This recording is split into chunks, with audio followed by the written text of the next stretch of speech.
ಮಂತ್ರಾಕ್ಷತೆ ನೀಡಿದ್ದಾರೆ ಹಿಂದೂ ಮಹಿಳೆಯರು. ಕೋಮು ಸೌಹಾರ್ದತೆಗೆ ಈ ಮೂಲಕ ಸಾಕ್ಷಿಯಾಗಿದೆ ಬೆಣ್ಣೆನಗರಿ ದಾವಣಗೆರೆ. ಮುಸ್ಲಿಮರ ಮನೆಗಳಿಗೂ ತೆರಳಿ ಹಿಂದೂ ಮಹಿಳೆಯರು ಮಂತ್ರಾಕ್ಷತೆ ನೀಡಿದ್ದಾರೆ. ಈ ಸಂದರ್ಭದಲ್ಲಿ ಗೌರವದಿಂದಲೇ ಮಂತ್ರಾಕ್ಷತೆಯನ್ನ ಸ್ವೀಕರಿಸಿದ್ದಾರೆ ಮುಸ್ಲಿಂ ಬಾಂಧವರು.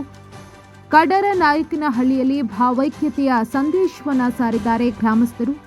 ಇದು ದಾವಣಗೆರೆ ಜಿಲ್ಲೆಯ ಹರಿಹರ ತಾಲೂಕಿನ ಗ್ರಾಮ. ಕಳೆದ ಒಂದು ವಾರದಿಂದ ಮಂತ್ರಾಕ್ಷತೆಯನ್ನ ನೀಡ್ತಾ ಇದ್ದಾರೆ ಗ್ರಾಮಸ್ಥರು.